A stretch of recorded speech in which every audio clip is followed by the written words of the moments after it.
Hello दोस्तों, मैं Shahbaz great IQ में आप सभी का स्वागत करता हूं। आपने जो मैंने कल वीडियो अपलोड की थी फिज़िक्स की, मैं उम्मीद करता हूं वो देख ली होगी और आपको अच्छी लगी होगी। वर्क पावर एनर्जी वाली वीडियो अपलोड कर चुका हूं। आज हम पढ़ने वाले हैं साउंड, पूरा कंप्लीट पढ़ेंगे अच्छे तरीके से। जितने भी इंपॉर्टेंट चीज़ें सारी पढ़ लेंगे। और जो मैंने कल शाम को वीडियो अपलोड की थी लास्ट 25 डेज़ की स्ट्रेटजी, उसको आप अच्छे तरीके से फॉलो करना, आपको काफ़ी हेल्पफुल रहेगी। तो स्टार्ट करते हैं साउंड के बारे में। साउंड यानी ध्वनि। तो आप सभी लोगों को पता है कि साउंड जो है वो भी एक तरीके की एनर्जी होती है। मैंने आपको कल भी बताया था कि जो लाउड स्पीकर होता है वो क्या करता है। मैंने बताया था कि इलेक्ट्रिकल जो एनर्जी होती है उसको वो चेंज करता है साउंड एनर्जी में। तो हमें कल ही समझ में आ गया था कि साउंड, ध्वनि जो होती है वो एक तरीके की ऊर्जा होती है। ध्वनि हमारी ऊर्जा होती है। अब हमें कल ये भी पता था कि जो हमारी साउंड होती है, ये आपकी जो होती है साउंड, मैकेनिकल वेव होती है। मैकेनिकल वेव मैंने आपको कल ही बता दिया था। ये मैकेनिकल, यांत्रिक, यांत्रिक अनुदैर्ध्य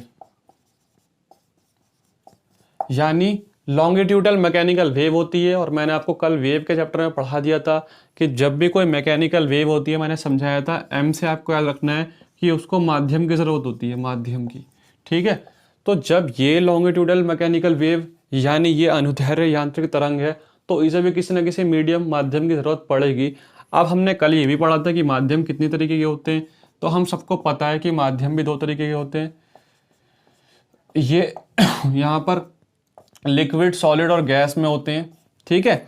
अब ध्वनि जो होती है, हमारा साउंड की जो स्पीड होती है, इससे रिलेटेड क्वेश्चन पेपर में बहुत बार आता है। तो आपको दो तीन चीज़ें याद रखनी होंगी। फिर मैं आपको तीनों चीज़ों के जो कितनी कितनी स्पीड किस में होती है वो बताऊंगा।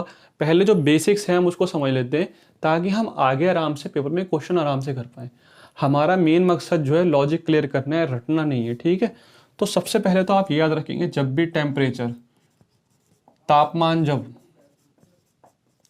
जैसे जैसे तापमान इंक्रीज होगा, ठीक है, स्पीड की जो स्पीड जो होगी, साउंड की जो स्पीड होगी वो भी आपकी बढ़ती चली जाएगी। टेम्परेचर इंक्रीज होगा, साउंड की जो स्पीड है वो बढ़ती चली जाएगी। पहला पॉइंट तो आप याद रखेंगे। सेकंड, जो दाब होता है, दाब, प्रेशर, प्रेशर का स्पीड पे कोई फर्क ही नहीं पड़ता। ठीक है, सिर्फ तापमान का फर्क पड़ता है। तीसरी चीज आप याद रखेंगे, घनत्व जो होता है यानी डेंसिटी। डेंसिटी जिस जिस भी मैटर की, यानी जो भी माध्यम है उसकी डेंसिटी ज़्यादा होगी, तो उसमें जो है साउंड की स्पीड ज़्यादा होगी। जैसे मैं अगर आपसे क्वेश्चन पूछता हूँ कि जो आप घर में पानी यूज़ करते हैं उसकी डेंसिटी ज़्यादा है या फिर जो समुद्र में पानी होता है उसकी डेंसिटी ज़्यादा है, तो ऑब्वियसली सबको पता है कि समुद्र की डेंसिटी जो है ज़्यादा है। इसीलिए समुद्र के पानी में जो वॉइस होगी, साउंड जो होगी, वो ज़्यादा तेज़ होगी। तो बहुत आराम से आपको समझ में आ जाएगा। अब अगर हम बात करते हैं इसकी जो एक मेथड जो होते हैं, जो वैल्यूज़ होती हैं, वो क्या क्या होती हैं। अगर मैं बात करूं सॉलिड की, तो आपको याद रखेंगे एल्यूमिनियम। एल्यूमिनियम में साउंड की जो स्पीड होती है वो सबसे ज़्यादा होती है। कितनी होती है? 6420। आपको और कुछ नहीं याद रखना, बस याद रखना है एल्यूमिनियम में 6420 मीटर पर सेकंड स्पीड होती है सॉलिड में। ठीक है, साउंड की स्पीड। अब साउंड की जो स्पीड है वो पेपर में मैक्सिमम किस में आती है, मैक्सिमम टाइम्स आती है कि आयरन में कितनी है, आयरन में। ठीक है, तो आयरन में स्पीड 5130 मीटर पर सेकंड। ठीक है, तो मनोहर पांडे में और लूसेंट में हर बुक में अलग अलग दे रखा है। मोस्टली जो बुक्स है उसमें 5130 मीटर पर सेकंड आयरन की स्पीड दी है। बस आपको आयरन की याद रखनी है, एल्यूमिनियम की नहीं भी याद रखेंगे तो कोई ज़रूरत नहीं है। आपको याद रखना है कि सॉलिड में सबसे ज़्यादा तेज़ स्पीड किस में होती है, एल्यूमिनियम में। और आयरन में जो स्पीड होती है वो कितनी होती है, 5130। अगर हम बात करें लिक्विड की, तो लिक्विड में ये 1483 मीटर पर सेकंड होती है। और अगर हम बात करें गैस की, तो ये 332 मीटर पर सेकंड होती है। ठीक है, अगर आपको यहाँ तक क्लियर हो चुका है तो हम थोड़ा आगे चलते हैं और जानते हैं कि पेपर में क्या लॉजिक से वो इस क्वेश्चन को और ये जो तीन चीज़ें बताई हैं उसका क्या रिलेशन होता है। ठीक है, अगर आपको यहाँ तक समझ में आ गया कि गैस में 332 मीटर पर सेकेंड इसकी स्पीड होती है, तब आगे चलते हैं। 0 डिग्री सेल्सियस पे, अगर 0 डिग्री सेल्सियस टेम्परेचर है तो एयर में उसकी जो स्पीड होगी साउंड की वो 332 मीटर पर सेकेंड होगी। ठीक है, यहाँ तक अगर आपको समझ में आ गया। हमें पता है जब जब टेम्परेचर बढ़ता है इसकी स्पीड जो है वो इंक्रीज होने लग जाएगी, ठीक है। अगर हम यहाँ से अलग अलग जो टेम्परेचर है उसको याद करें कोई फ़ायदा नहीं है, हम सीधा एक चीज़ याद करेंगे, पेपर में कुछ भी पूछ ले हम आराम से कर देंगे। आपको समझ आ रहा है? अगर यहाँ पे 1 डिग्री सेल्सियस में बढ़ा देता हूँ टेम्परेचर, तो उसके बढ़ने से 0.6 मीटर पर सेकेंड की जो स्पीड है इसकी वो इंक्रीज हो जाएगी। बस इतना याद रखना है, पेपर में क्वेश्चंस कैसे भी आए आप कर देंगे। एक बार पेपर में क्वेश्चन आया था कि अगर 20 डिग्री टेम्परेचर होता है तो एयर में साउंड की स्पीड कितनी होती है, ठीक है। तो आपको पता है कि 0 डिग्री पर 332 मीटर पर सेकेंड होती है और हर 1 डिग्री बढ़ने पर 0.6 मीटर पर सेकेंड इंक्रीज हो जाती है। तो 20 डिग्री सेल्सियस पे कितनी होगी, तो आप यहाँ से मल्टीप्लाई कर देंगे, 20 टाइम्स गुण कर देंगे 0.6 को, तो यहाँ पर आ जाएगा आपका 12, ठीक है। 12 इंक्रीज हो जाएगा किसमें, 332 में। जब आप 332 में 12 ऐड करेंगे तो आपका आ जाएगा 344 मीटर पर सेकेंड और इसका आंसर आपका आ जाएगा, ठीक है। ये क्वेश्चन पिछले एक बार पेपर में आ चुका है ऑलरेडी। आगे का भी पेपर में इस टाइप के क्वेश्चन आता है, 20 डिग्री सेल्सियस की जगह 25, 27, 28, 45 कुछ भी आ जाएगा, आप आराम से कर लेंगे। मैं उम्मीद करता हूँ यहाँ तक आपको चीज़ें समझ आ रही हैं बिल्कुल, ठीक है। अगर आपको यहाँ तक चीज़ें समझ आ चुकी हैं तो अब हम इसके आगे चलते हैं और साउंड के जो पार्ट होते हैं हम उसको समझते हैं और इसके जो लक्षण होते हैं यानी जो कैरेक्टरिस्टिक्स होते हैं उसको भी समझ लेते हैं। एक बार पहले हम इसके पार्ट जो होते हैं साउंड के उसको समझ लेते हैं कि कितने पार्ट्स होते हैं इसके। अगर ये चीज़ समझ ली हमने तो हमारे काफ़ी सारे क्वेश्चंस पेपर में इजीली कर पाएंगे। तो ये 3 पार्टों में होती है, इंफ्रासोनिक, ठीक है, ऑडिएबल और अल्ट्रासोनिक।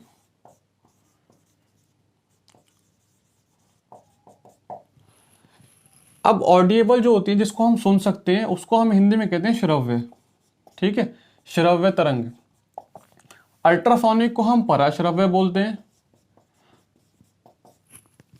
और इंफ्रासोनिक को हम अपश्रव्य बोलते हैं। अब बहुत आराम से समझेंगे इसमें डिफरेंस क्या है तीनों में। ऑडिएबल वो होती है जो हम सुन पाते हैं, अल्ट्रासोनिक और इंफ्रासोनिक को हम सुन नहीं पाते, ठीक है। अब क्योंकि जो साउंड जो होती है ध्वनि वो हम हर्ट्ज में नापते हैं, हर्ट्ज में, ठीक है। और हर्ट्ज जो होता है ये फ्रीक्वेंसी का ऐसा यूनिट होता है, फ्रीक्वेंसी का ऐसा यूनिट होता है क्या, हर्ट्ज, ठीक है। ऑडिएबल जो साउंड होती है वो कितनी होती है, 20 हर्ट्ज से लेकर 20,000 हर्ट्ज तक। 20 हर्ट्ज से 20,000 हर्ट्ज तक आपकी ऑडिएबल होती है, ठीक है। और 20,000 हर्ट्ज से ज़्यादा है अगर तो आपकी अल्ट्रासोनिक हो जाएगी और 20 हर्ट्ज से कम है तो आपकी इंफ्रासोनिक हो जाएगी, ठीक है। तो ऑडिएबल तो वो होती है जो हम लोग सुन पाते हैं। अब अगर मैं बात करूँ इंफ्रासोनिक की, तो इंफ्रासोनिक कौन प्रोड्यूस करते हैं, कहाँ से आती है, जब भी ये भूकंप आता है, भूकंप, ज्वालामुखी या फिर हाथी या व्हेल मछली, जब भी कोई भूकंप आता है, ठीक है, पानी में कोई सा ओशंस में कोई उथल पुथल होती है, ज्वालामुखी फटती है, उसमें से जब निकलती है वो इंफ्रासोनिक होती है, वो हमें सुनाई नहीं देती है, ठीक है। वो जितने भी तरंगे होती हैं, जो साउंड होता है वो हमें सुनाई नहीं देता, हमें सुनाई देता सिर्फ 20 हर्ट्ज से लेकर 20,000 हर्ट्ज तक। यहाँ तक अगर क्लियर हो गया, आप चलते हैं अल्ट्रासोनिक की तरफ। अल्ट्रासोनिक को ज़्यादा अच्छे तरीके से समझना है क्योंकि ज़्यादा इंपॉर्टेंट है ये। अल्ट्रासोनिक में बहुत सारे एग्जाम्पल हैं मगर जो कुछ ज़्यादा स्पेशली हैं वो मैं आपको समझा देता हूँ। यहाँ पे कुत्ते, बिल्ली, चमगादड़, डॉल्फिन, ये सारे जानवर अल्ट्रासोनिक रेज को प्रोड्यूस करते हैं और सुन सकते हैं। मतलब कुत्ते, बिल्ली, चमगादड़ तो प्रोड्यूस भी करते हैं और सुन भी सकते हैं। चमगादड़ क्या होता है, जब रात के टाइम वो चीज़ें उसको दिखती नहीं है तो वो अल्ट्रासोनिक रेज की मदद से ही वो चीज़ों को देखता है। यहाँ क्लियर हो गया। नेक्स्ट, अल्ट्रासोनिक वेव का यूज़ हम जब भी करते हैं जब हमें पानी के नीचे सिग्नल भेजने होते हैं, जो पनडुब्बी होती है उन सब तक हमें सिग्नल भेजने होते हैं पानी के बहुत नीचे, तब हम अल्ट्रासोनिक वेव्स का यूज़ करते हैं। अल्ट्रासोनिक वेव्स का जब हम पानी के नीचे यूज़ करते हैं तब हम एक वर्ड का यूज़ करते हैं, सोनार, ठीक है। आरपीएफ का जब लास्ट बार पेपर हुआ था तो आरपीएफ ऐसा है कि 2 शिफ्ट में ये क्वेश्चन आया था कि सोनार की फुल फॉर्म क्या होती है, तो काफ़ी सारे बच्चों ने इसको गलत कर दिया था। सोनार की फुल फॉर्म आप याद रखेंगे, सोनार की फुल फॉर्म होती है साउंड नेविगेशन एंड रेंजिंग। ठीक है, यहां पर जो ओ है, एस और ओ दोनों का मतलब साउंड होता है, साउंड नेविगेशन एंड रेंजिंग। ठीक है, आप इस चीज में ओ से कुछ और दे देगा वो, तो आप उसमें कंफ्यूज नहीं होना। बहुत बार क्वेश्चन पूछता है कि सोनार की फुल फॉर्म क्या होती है, तो आपको अच्छे से याद रखनी है, बहुत पेपर में आ सकता है क्वेश्चन को, बहुत अच्छा क्वेश्चन है। साउंड नेविगेशन एंड रेंजिंग, सोनार करता है क्या है, पानी के नीचे की जो गहराई होती है उस तक जितनी भी चीज़ें होती हैं उसको ये पता लगाता है। ठीक है, यहाँ तक क्लियर हो गया। अब हम अल्ट्रासोनिक के आगे बढ़ते हैं और वेव्स के कुछ और चीज़ों को समझते हैं। जब हम बात कर रहे थे अल्ट्रासोनिक की, तो एक इफेक्ट के बारे में भी हम सुनते हैं, डॉपलर इफेक्ट। डॉपलर इफेक्ट ये क्या होता है? डॉपलर इफेक्ट, डॉपलर इफेक्ट का मतलब ये होता है साउंड और फ्रीक्वेंसी के थ्रू हम पता लगाते हैं कि ऑब्जेक्ट हमसे कितना दूर है। यानी एक ऑब्जेक्ट ए है, बी इसके कितना दूर है, ये हम सिर्फ उसके साउंड सुन के ही पता लगा सकते हैं कि वो कितना दूर है। ठीक है, उसको हम बोलते हैं डॉपलर इफेक्ट, यानी किसी फ्रीक्वेंसी के थ्रू। कभी कभी आप रेलवे स्टेशन में जब जाते हैं तो रेलवे स्टेशन पे आपने देखा होगा कि ट्रेन आपको दिखती नहीं है, मगर जब वो पास आ रही होती है तो आपको पता चल जाता है कि वो कितनी पास आ चुकी है, क्योंकि उसकी जो साउंड होती है उस चीज़ से ही आप आइडिया लगा लेते हैं। ठीक है, तो वही हमारा डॉपलर इफेक्ट होता है। इसके साथ साथ जब आप देखते हैं कई बार जब फ्लाईओवर होते हैं, फ्लाईओवर से जब गाड़ी उतरती हैं तो वहाँ पे एक पुलिस वाले जो होते हैं, ट्रैफिक पुलिस वाले, वो एक मशीन का यूज़ करते हैं। उस मशीन में क्या करते हैं, वो ओवर स्पीडिंग का पता लगा लेते हैं कितनी स्पीड से आ रहा है, तो उसकी स्पीड का जो है फ्रीक्वेंसी के हिसाब से पता चल जाता है। वही डॉपलर इफेक्ट है। अब एग्जाम में कई बार क्वेश्चन आता है तो कहाँ कहाँ यूज़ होता है, तो आप याद रखेंगे 2-3 चीज़ें। पुलिस वाले ओवर स्पीडिंग के लिए इसका यूज़ करते हैं, एक चीज़। सेकंड, ट्रेन्स वगैरह में भी इसका यूज़ होता है, ट्रेन की कितना हो रहा है। ठीक है, एयरक्राफ्ट जो होते हैं उन सबको पता लगाने के लिए, उनको रास्ता दिखाने के लिए। और हमारा ब्रह्मांड जो है वो लगातार बढ़ रहा है, सेपरेट हो रहा है, वो उसका पता भी हमारे डॉपलर इफेक्ट की वजह से ही चलता है। यहाँ तक क्लियर हो गया आपका? अब हम चलते हैं थोड़ा आगे, क्योंकि मैं ज़्यादा टाइम वेस्ट नहीं कर रहा और मैं टू द पॉइंट चीज़ें कर रहा हूँ, इसलिए यहाँ से थोड़ा फास्ट हम चल रहे हैं। इसको थोड़ा आप मैनेज कर लेना, क्योंकि टाइम कम है, इसलिए मैं थोड़ा सा फास्ट करा रहा हूँ इन सब चीज़ों को। अब हम बात करते हैं इसके कैरेक्टरिस्टिक्स की, इसके लक्षण की। तो पहले अगर मैं बात करूँ तीव्रता की, ठीक है, इंटेंसिटी।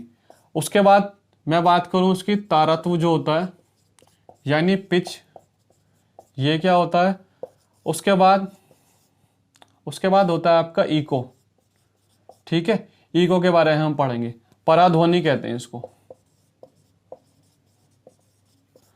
तो इन सब चीज़ों को हम बहुत अच्छे तरीके से समझेंगे, क्योंकि काफ़ी इंपॉर्टेंट है और पेपर में इसके बीच में से क्वेश्चंस आते हैं। पेपर में जो जो मेन इंपॉर्टेंट क्वेश्चन आते हैं वो मैंने आपको समझा दिया। आई होप आपको ये चीज़ें समझ आ रही होंगी अच्छे तरीके से। कुछ रटने वाली चीज़ नहीं है, बिल्कुल लॉजिकल रियल लाइफ पे बेसिस चीज़ें हैं। इसको अगर समझ लेंगे तो अच्छा रहेगा। इंटेंसिटी यानी तीव्रता जो होती है, तीव्रता क्या करती है, ये सिर्फ हमें ये पता चलती है कि कोई आवाज़ कितनी धीमी है या तेज़ है। ठीक है, यानी लाउडनेस, कोई भी आवाज़ कितनी लाउड है उस लाउडनेस का पता लगाती है हमारी इंटेंसिटी। तो बिल्कुल सिंपल है, क्वेश्चन से आता है कि इंटेंसिटी किस पे बेस्ड है, तो इंटेंसिटी लाउडनेस पे बेस्ड है। 1 नंबर का क्वेश्चन आ चुका है, एक बार ग्रुप डी में आया था, ये शायद सितंबर के मंथ में ग्रुप डी का एग्जाम होता, उसमें ये क्वेश्चन आया था कि लाउड इंटेंसिटी जो होती है वो किस पे डिपेंड करती है। तो कई सारे क्वेश्चन आए थे, मगर इसमें से आंसर इसका लाउडनेस था। ठीक है, इसके बाद हम चलते हैं पिच का। तो पिच का बिल्कुल सिंपल, बहुत आसानी से चीज़ समझेंगे, कुछ याद नहीं करना, बस समझना है इस चीज़ को। पिच सिर्फ डिपेंड करती है कौन सी आवाज़ कितनी पतली है या फिर मोटी है। अगर मैं आपसे पूछता हूँ कि एक मच्छर है और एक शेर है, तो इन दोनों में से सबसे ज़्यादा हाई किसकी पिच है, मच्छर की या शेर की? क्योंकि पिच सबसे ज़्यादा हाई उसकी होगी जिसकी आवाज़ पतली है। तो अब आप बताओ कि आवाज़ किसकी पतली है, मच्छर की आवाज़ ज़्यादा पतली होती है या शेर की? ऑब्वियसली मच्छर की आवाज़ जब वो भिनभिनाता है, कान के पास इरिटेटिंग सा होता है बड़ा, तो उसकी आवाज़ बिल्कुल पतली सी होती है, बहुत ही पतली। ठीक है, तो उसकी जो पिच होती है वो हाई होती है, शेयर के कंपैरिजन में। अब मैं आपसे अगर पूछता हूँ कि मेल और फीमेल में किसकी पिच हाई होती है, तो आप सब आराम से बता देंगे कि ऑब्वियसली फीमेल जो होती है उसकी पिच हाई होती है, क्योंकि उनकी जो आवाज़ होती है थोड़ी पतली होती है एज कम्पेयर टू मेल। अब मैं पूछता हूँ आपसे कि बताओ, बच्चे जो होते हैं, बच्चों में छोटे बच्चे और एक फीमेल में, इन दोनों में से पिच किसकी हाई होती है? तो छोटे बच्चों की पिच फीमेल से भी ज़्यादा हाई होती है, क्योंकि उनकी आवाज़ ज़्यादा पतली होती है। तो बड़ा सिंपल सा फंडा है, जिसकी आवाज़ ज़्यादा पतली होगी उसकी पिच उतनी ज़्यादा हाई होगी। क्लियर हो गया? समझ आ रहा है यहाँ तक? कोई दिक्कत? समझ बिल्कुल अच्छे तरीके से आ जाएगा आपको। अगर आप थोड़ा सा भी पढ़ने वाले हैं और आपको पहले से आपने पढ़ रखा है तो आपको ये चीज़ें बहुत आराम से समझ में आ जाएंगी। नेक्स्ट मैं आपको इसके बाद अभी ये भी बताऊंगा कि आपको क्या क्या करना है, ठीक है, अच्छे तरीके से। अब हम बात करते हैं इको की। तो इको आप सबको पता है, इको का मतलब मेनली क्या होता है? गूंज, ठीक है। अगर मैं बोलता हूँ पहाड़ों में जाके, जैसे मैंने बोला ध्वनि ध्वनि ध्वनि, तो ये जो 2-3 बार जो साउंड आता है ना, वही हमारा इको होता है। इको निकलने के लिए एक दो चीज़ें होती हैं, उसको हम जान लेते हैं। अगर ऑब्जेक्ट ए है, जैसे मान लो यहाँ ऑब्जेक्ट ए पर मैं खड़ा हूँ यहाँ पर, और यहाँ पर पहाड़ है, ठीक है। इस पहाड़ से मुझे इको को वापस लाना है, तो कुछ इसका भी एक फंडा होता है कि कम से कम आप पहाड़ से 17 मीटर की दूरी पे होने चाहिए। यानी एक ऑब्जेक्ट से दूसरी ऑब्जेक्ट 17 मीटर दूर होनी चाहिए। 17 मीटर कम से कम दूर होगी, उसके बाद ही आपकी इको की आवाज़ आपको सुनाई देगी। अगर 17 मीटर दूर है तब आपको इको सुनाई देगी। अब सुनाई देगी इको, फिर आप ये जानते हैं कि इको सुनाई देने के बाद कितनी देर तक सुनाई देगी, तो वो आपका 1 सेकंड का 10वां हिस्सा, यानी 1/10 सेकंड तक हमारी इको हमारे कान में सुनाई देती है। उसके बाद वो चीज़ ख़त्म हो जाती है। तो ये चीज़ आपको क्लियर होगी। अगर आपको ये चीज़ क्लियर हो चुकी यहाँ तक, तो हमने अभी तक साउंड के सबसे जो इम्पोर्टेंट टॉपिक्स हैं वो हमने यहाँ पे कवर कर लिए, ठीक है। यहाँ तक हमने साउंड को अच्छे तरीके से समझ लिया। मैंने बहुत ही टू द पॉइंट आपको चीज़ें समझाई हैं जो बहुत इंपॉर्टेंट है। आप जाके यूट्यूब पे देख लो सब वीडियो। ये इतनी सी चीज़ें जो मैंने आपको 15 से 20 मिनट में कवर कराई हैं, ये सारी की सारी चीज़ें आपको अदर्स यूट्यूब में 1 से 1.5 घंटे या 2 घंटे में कवर कराएंगे, और इससे ज़्यादा कुछ नहीं पढ़ाएंगे। यही चीज़ होगी, घुमा घुमा के 2 घंटे लग जाएंगे, और जो मैंने आपको 15-16 मिनट में पूरा ख़त्म करा दिया। अब बारी आती है आपके होमवर्क की, उसको अच्छे तरीके से समझ लो। जितने भी स्टूडेंट्स मुझसे पढ़ रहे हैं, मैं अपने सारे भाइयों से और सारी बहनों से उम्मीद कर रहा हूँ, ये सारे दोस्तों से, कि वो लोग अच्छे तरीके से जो है, जो मैं स्ट्रेटजी दी है वो फॉलो कर रहे होंगे, ठीक है। अब थोड़ी बात आती है होमवर्क की। कल हमने एक चैप्टर किया था, work, energy and power and wave, ठीक है। इस चीज़ों को आपको अभी 15 मिनट देने हैं, ठीक है। सबसे पहले तो आपको अभी वीडियो के बाद 15 मिनट, मेरी बात मान लीजिए, बुक उठाइए अभी और 15 मिनट इसको पढ़ डालिए पूरे को। जो हमने कल पढ़ा था उसको 15 मिनट में अभी सारा जितना पढ़ सकते हैं फटाफट फटाफट ओवरव्यू ले लीजिए। उसके बाद जो साउंड का जो चैप्टर है, साउंड का चैप्टर, साउंड के चैप्टर में जो चीज़ें मैंने आपको पढ़ाई हैं अभी इस वीडियो में, उसको आप अभी फिक्स कर लीजिए। बुक उठाइए अपनी, जो आप बुक्स यूज़ करते हैं उस बुक से आप अपना कवर कर सकते हैं साउंड का पूरा चैप्टर ये, ठीक है। 30 मिनट या फिर आप 1 घंटा इसको पढ़ लीजिए, बहुत अच्छे तरीके से आपका साउंड कवर हो जाएगा। मैं बता रहा हूँ आपका पेपर तक ये चीज़ बहुत अच्छी तरीके से क्लियर हो जाएगी, ठीक है। अब मैं बात करता हूँ कि अगर आपके पास टाइम मिलता है 15 से 20 मिनट भी अगर मिलते हैं आपको, 15 मिनट या 20 मिनट, 15 मिनट भी आपको मिलते हैं, तो साउंड और ये जो चैप्टर है 15 मिनट, ज़्यादा नहीं, प्रीवियस ईयर के कोई क्वेश्चंस जो आते हैं ना, प्रीवियस ईयर्स के, वो क्वेश्चंस लगा लीजिए। प्रीवियस ईयर की मैं बुक्स बार बार कई बार बता चुका हूँ कि घटना चक्र भी आती है, किरण भी आती है, ब्लैक बुक भी आती है, ठीक है। बहुत सारी किताबें हैं, कोई से भी आप ले सकते हो, इजीली मार्केट में मिल जाएगी। इसमें कोई इतना बड़ा नहीं है। प्रीवियस ईयर तो प्रीवियस ईयर है, हर बुक में एक सा होगा वो, ठीक है। तो ये चीज़ें आपको अभी करनी है फिक्स, बिल्कुल इस चीज़ को। यहाँ तक हमारा होता है साउंड खत्म। अब आती है बात लाइट की। साउंड का चैप्टर आप अभी कर लेंगे कंप्लीट। लाइट की वीडियो मैं आपको आज शाम को दे दूंगा। मैं पूरी कोशिश करूंगा दिन में 2-2 करूं, वीडियो को आपको पूरा कवर करा दूंगा, 2-2 3-3 टॉपिक्स भी कवर करा दूंगा। अभी 2-3 दिन बाद मैं कुछ ऐसा शेड्यूल बनाऊंगा कि इससे भी लंबी लंबी क्लासेस लूँ और आपका ज़्यादा से ज़्यादा जल्दी करा दूँ। उसकी टेंशन मत लो, वो मेरी जिम्मेदारी है कैसे कवर कराना है। अगर मैंने 2 टॉपिक बोले तो मैं दिन में दूसरा टॉपिक भी आपको करा दूंगा। इस चीज़ को अच्छे से पढ़िए। वीडियो अच्छी लगती है लाइक कीजिए, शेयर कीजिए, अपने फ्रेंड्स में भी शेयर कीजिए, उनको बताइए हमारे चैनल के बारे में। और मैं उम्मीद करता हूँ अपनी पढ़ाई अच्छी तरीके से करेंगे, बिल्कुल टाइम बर्बाद नहीं करेंगे और सिलेक्शन लेके रहेंगे। मिलते हैं अपनी नेक्स्ट वीडियो में, तब तक के लिए all the best. Take care.